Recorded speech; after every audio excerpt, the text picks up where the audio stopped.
Hey, what's happening, everybody? And welcome to my live call. My name is Chad Allen, and today we are going to be discussing, do you always have to be right?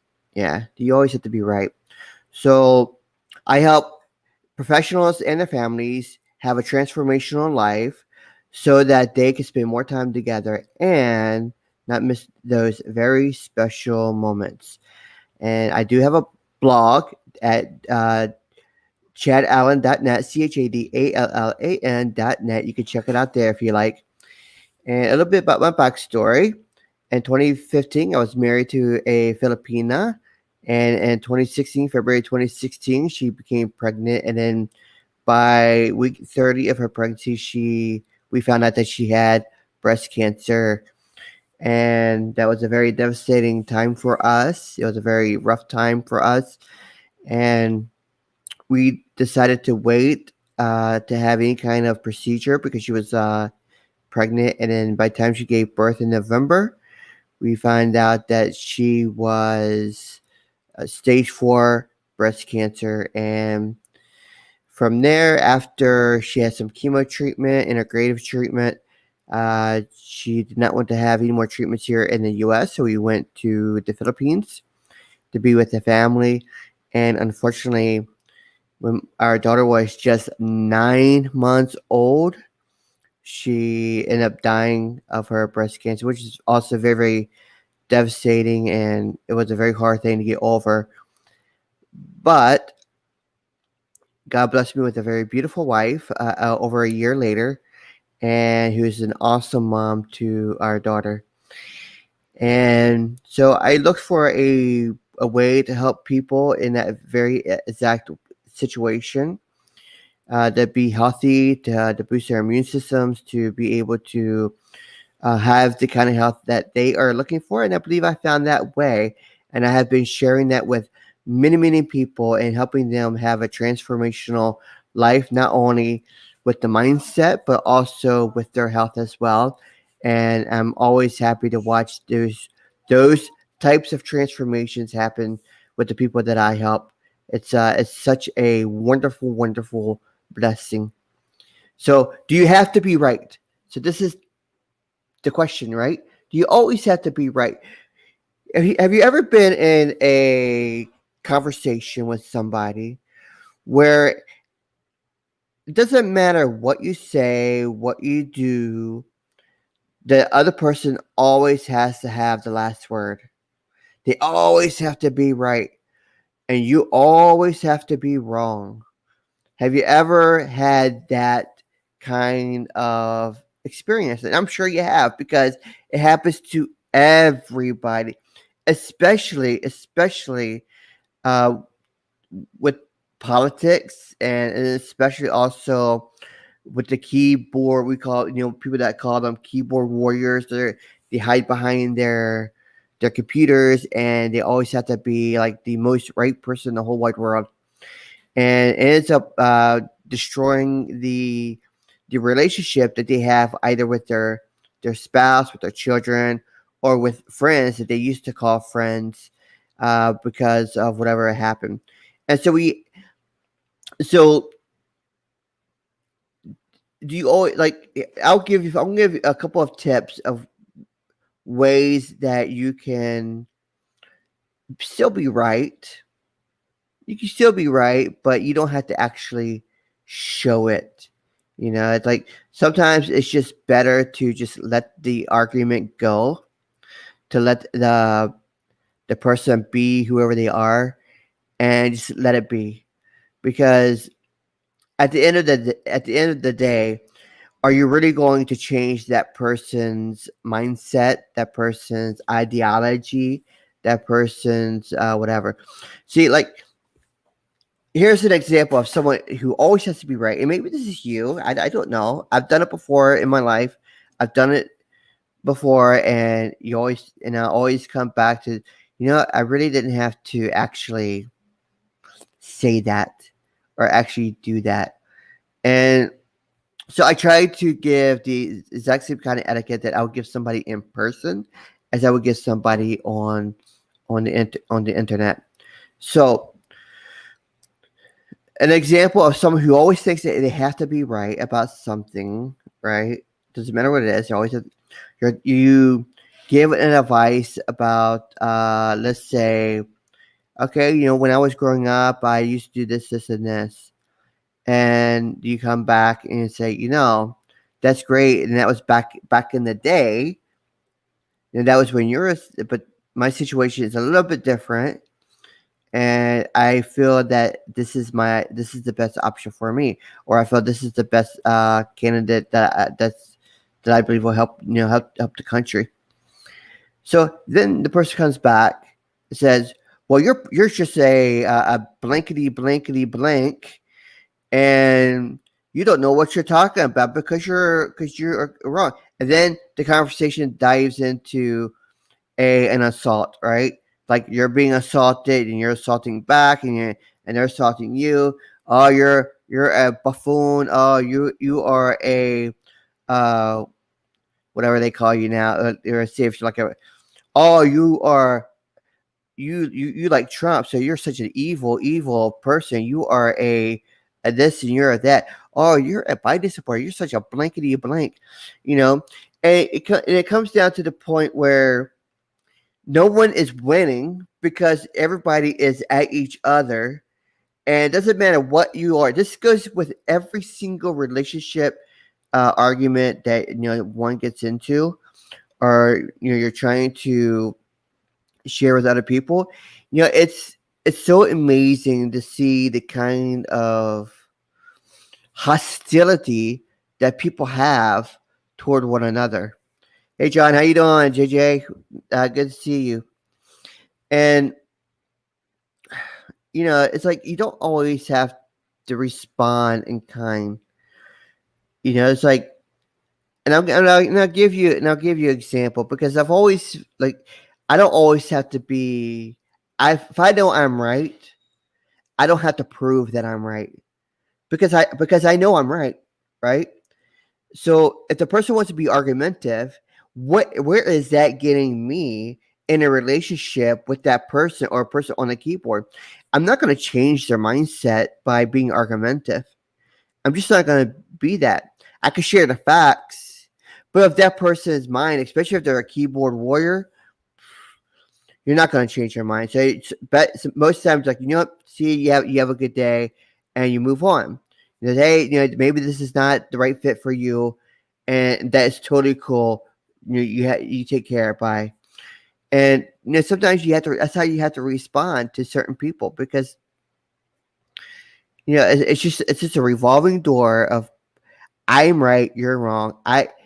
You better listen to me because I always get the last word. No, no, I always get the last word. No, I always get the last word. No, I always get the last word. Oh my goodness, what are you doing? And it's like I say, okay, whatevs, man.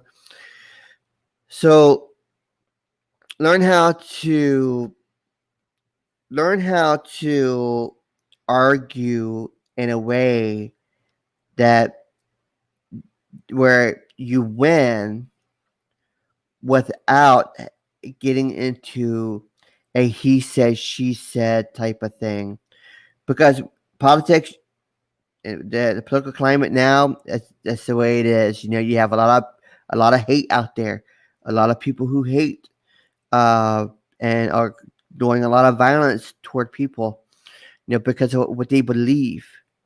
And these are very sick people, and these are people that are not grounded in life. They're very unstable in life. So, in other words, it just means that they are a people or a person that doesn't know how to handle conflict well, or if they're being intentional, that they are very weak inside, very, very weak inside. So, as one who takes the higher road and one who knows that uh, you don't have to win the argument at that moment, knows that sometimes you're just better off just to let the the person's vice be their own vice and walk away. Because I think about this. You're watching the news, and this is why I turn off the news completely. I don't watch the 24-hour news. I don't do it. I get if I get news, I get it off of typically the internet or a different way. I just don't watch 24-hour news. I turn that stuff off completely, and I might watch maybe 5-10 minutes, but it's never ever ever the mainstream media that we see today. I never watched that. Never, never, ever, ever. And the reason why is because you get so angry and you start feeling sick inside that whenever you have an argument with somebody, it's like you have become them. And I noticed that earlier this year with myself, like when I'm watching it, and I was watching the news, and I always had to be right. This person will was like, okay, this person is a blah, blah, blah. And so the next thing I know, I respond in a very negative way toward that person, and I have to be right. I have to be right. You are completely wrong. You are this. You are that. Well, I don't need to prove that with anybody, but I did. So where did it get me when I try to prove myself that I'm always the right one? What it did was, especially when it comes to a relationship like with a spouse, if I always have to be right, it is straining my relationship with my wife. It's straining my relationship with my parents. It's straining my relationship with my children. Why? Because in my mind, they are all wrong, and they don't know what the heck they are talking about, and therefore I am right. And if they don't like it, tough luck. That's just it doesn't matter if you think you're right, you're not right. You're garbage. Your opinion is garbage to me. And so there comes a point when it comes to relationships where even if the person is even if you're right, you just kind of like let it go, because if you keep going, it's going to end up in a bad way, right? It's going to end up in a bad situation, and you're not going to have the kind of relationship that you had before. And so you don't always have to be right. You don't always have to prove yourself right. You might be right, but you don't have to prove it. And there is I can't remember the saying, uh and I can't remember who said it, but it has something to do with the effect of, in order to keep your sanity, and in order to keep yourself moving forward, and always keeping your eyes on what is important in life, you don't step into another person's ideology or a person's attitude toward life. If that person is very negative towards you, you don't have to be negative back to them, and you don't need to stoop to that level of negativity in order to make yourself feel good, because it's only going to make you feel worse. So if you always have to prove that you're right, then you have done nothing but cause more damage, not only to your self-image and to your own well-being, but to the other person as well. So think think about that. It's like, if it's just going to be a revolving door, especially when it comes to keyboard warriors. If it's just going to be a he said, she said, cut that conversation off and leave it. Let it go. Capture your emotion. And then once you have recaptured yourself, move forward. Don't pay attention to that stuff anymore. It's not important. Is it going to make you money? No. Is it going to uh, make you feel better? No.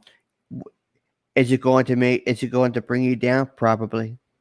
It's going to make you stop working, and if you're in business, prospecting and sharing what you have for people, it probably will, because you're going to be more focused on that particular thing than you are on your business.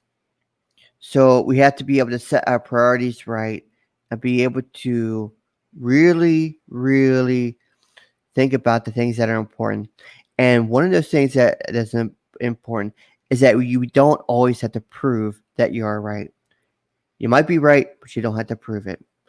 And I believe that would really help your relationship with anybody that you have, whether it be family or even on the internet with other people.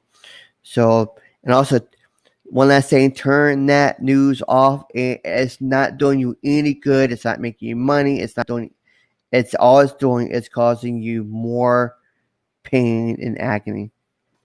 So, anyway, I want to thank you so much for being on the call. If you want to know more what I do, just message me below, and I will share with you what I do. And also, you can visit my website at chadallan.net, chadallan.net. And I put up blog posts every week there now. So we will talk to you later. You guys have a good one. God bless. Bye bye.